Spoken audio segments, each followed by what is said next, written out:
Ini saya ambil agak panjang, nanti kamu baca lagi ya.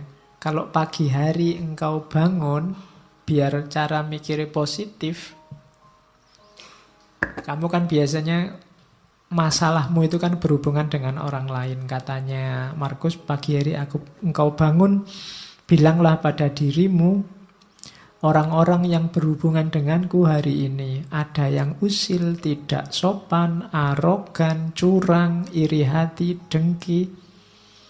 Mereka seperti itu karena mereka belum bisa membedakan yang baik dan buruk. Sementara aku telah mengerti indahnya kebajikan, kotornya kejahatan, dan tahu bahwa para pendosa tersebut memiliki sifat sepertiku. Bukan sama dalam hal darah dan kelahiran, namun sama-sama memiliki akal dan unsur ketuhanan. Tidak seorang pun dari mereka dapat menyakitiku, tidak seorang pun dapat membuatku kotor. Aku pun tidak pantas marah pada mereka atau membenci mereka. Kami dilahirkan untuk bekerja sama seperti kaki, tangan, dan mata, sebagaimana dua baris gigi atas dan bawah. Saling menghalangi itu tidak alami. Demikian pula saling marah dan saling membelakangi.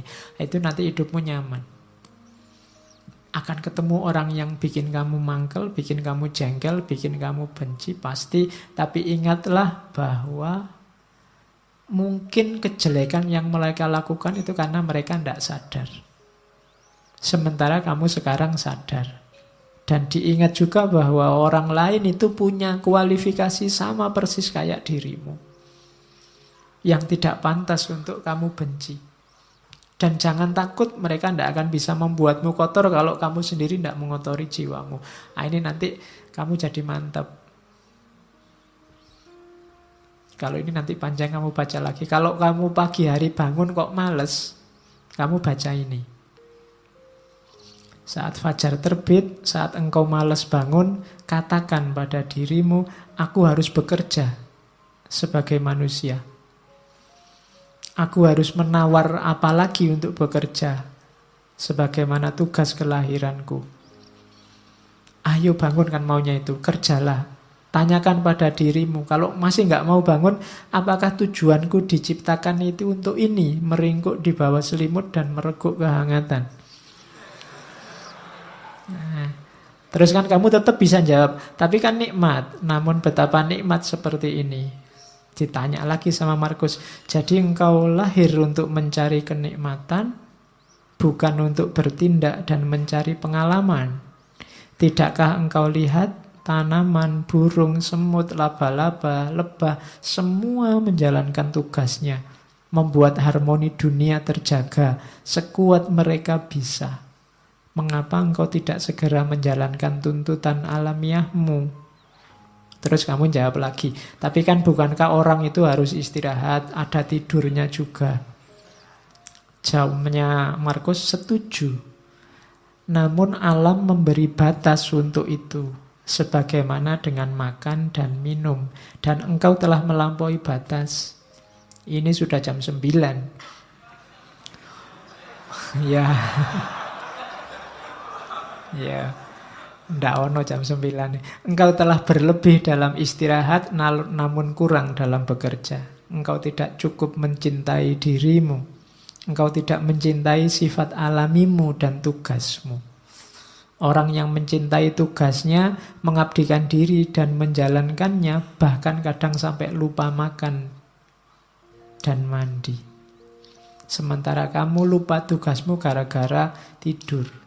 Apakah engkau tidak menghormati dirimu sendiri sebagaimana pelukis mencintai lukisan, penari mencintai tarian, orang pelit mencintai uangnya, atau pemburu jabatan mencintai statusnya? Saat mereka benar-benar dipengaruhi oleh yang mereka kerjakan, mereka bahkan tidak makan dan minum karena menjalankan kecintaan mereka. Nah, ini filsafat bangun tidur. Ya, biar kamu tidak males-malesan. Karena kadang-kadang kalau sudah males kan, meskipun bolak-balik HP-nya kamu tambah 10 menit, 10 menit, sudah bunyi, 10 menit lagi, bunyi lagi, 10 menit lagi. Ning ya ora tangi-tangi. Oke, kalau ini rumus hidup sama orang lain. Kapanpun kau menemukan kesalahan pada diri orang lain, tanyakan pada dirimu, apa kesalahan yang pernah kulakukan yang mirip dengan kesalahan yang akan aku kritik ini? Kalau ada orang lain salah, tanya pada dirimu, pernah nggak kamu melakukan salah yang sama atau mirip?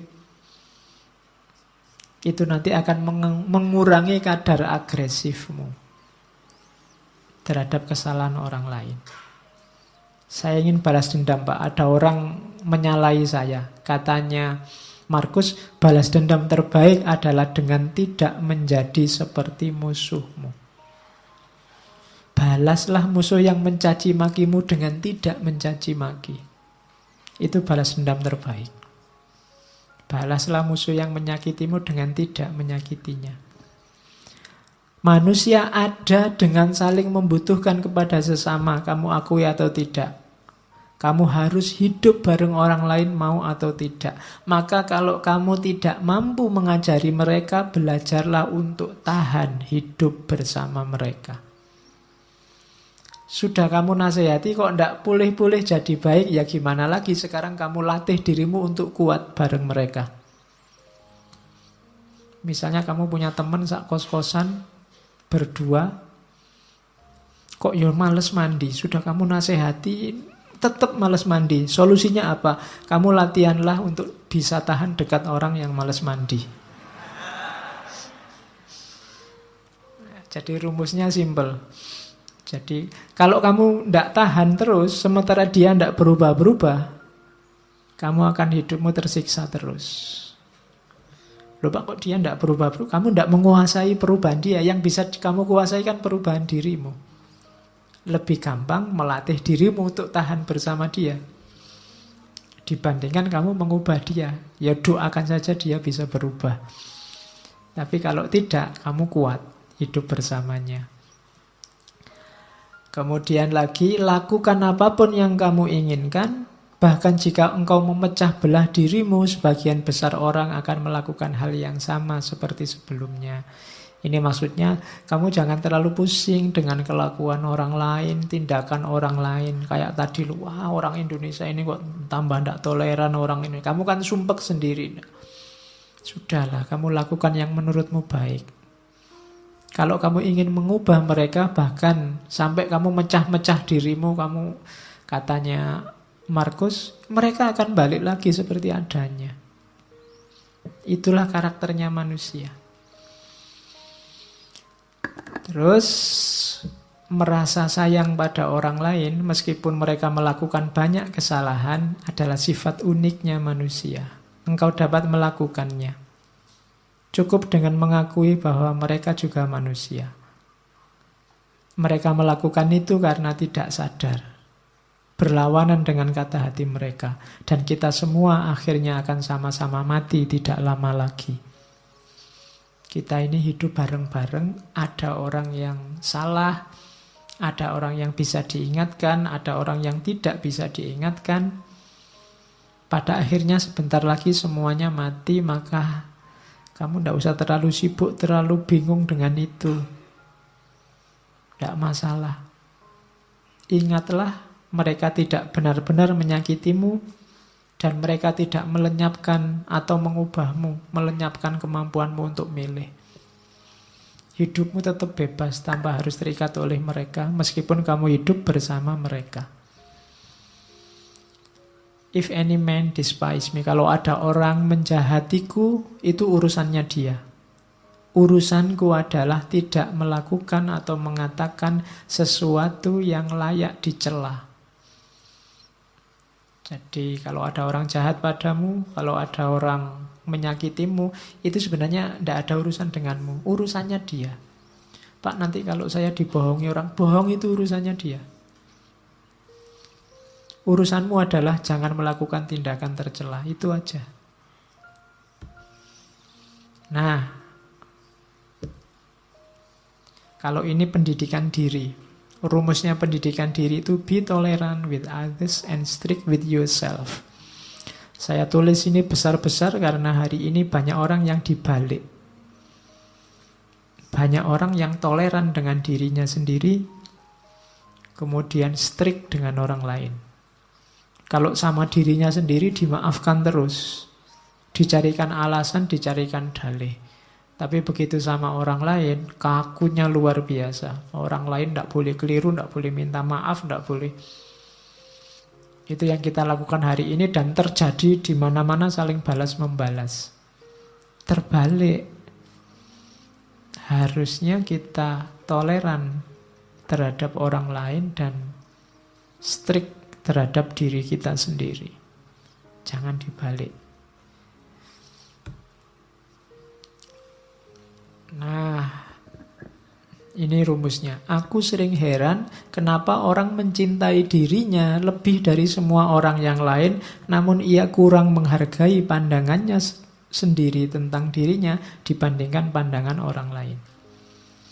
Ini nasihat sebenarnya untuk kamu jangan mudah terpengaruh oleh orang lain. Jangan mudah terpengaruh oleh komentarnya orang, pandangannya orang terhadap dirimu. Kamu punya jati diri sendiri, tidak apa-apa. Orang ngomong apa aja, tidak usah terpengaruh. Logikanya orang itu lebih mencintai dirinya sendiri. Berarti apa? Lebih dengarkanlah pandanganmu sendiri. Jangan mudah tertipu oleh orang lain. Apapun yang dilakukan atau dikatakan orang, aku harus tetap menjadi zamrud dan mempertahankan warnaku. Ini urusannya jati diri. Hidup sama orang lain, ya, toleran, ya, tapi jati diri jangan hilang.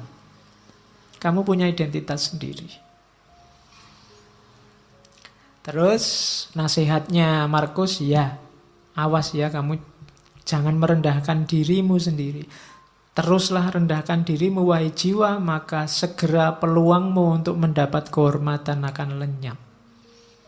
Lama-lama identitasmu hilang dan kamu tidak akan dihargai orang. Setiap orang punya satu kehidupan.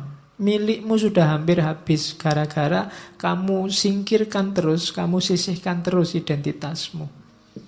Dan engkau tidak memperlakukan dirimu sendiri secara hormat, engkau malah mempercayakan kebahagiaanmu pada jiwa-jiwa yang lain. Ini tuntunan untuk kita tegas pada diri sendiri. Oke. Saya bawa quote terakhir, engkau selalu memiliki pilihan untuk tidak berpendapat.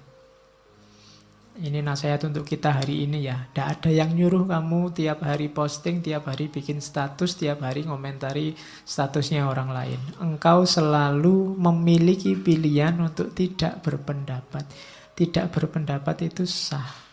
Tidak perlu selalu susah payah atau membebani jiwamu dengan segala sesuatu yang tak dapat engkau kuasai. Hal-hal tersebut tidak membutuhkanmu untuk menilainya. Tidak usah gaya dikit-dikit. Menurut saya, tokoh itu ngapain? Emangnya komentarmu yang mendengar siapa? Hal tersebut tidak butuh penilaianmu. Ngapain kamu capek-capek? Engkau punya pilihan untuk tidak usah berpendapat. Leave them alone.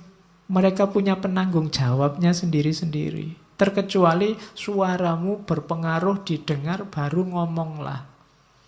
Tapi kalau tidak, cari yang lebih esensial untuk hidupmu, untuk dikomentari dan dibahas. Itu nasihatnya Markus. Hari ini banyak orang yang bukan wilayahnya, tidak seharusnya dia menilai, mengomentari. Ikut menilai, ikut mengomentari sehingga kacau semuanya. Idza wusidal amru ila ghairi ahlihi fantadhiri sa'ah. Leave them alone. Biarkan yang bertanggung jawab yang ngurusi.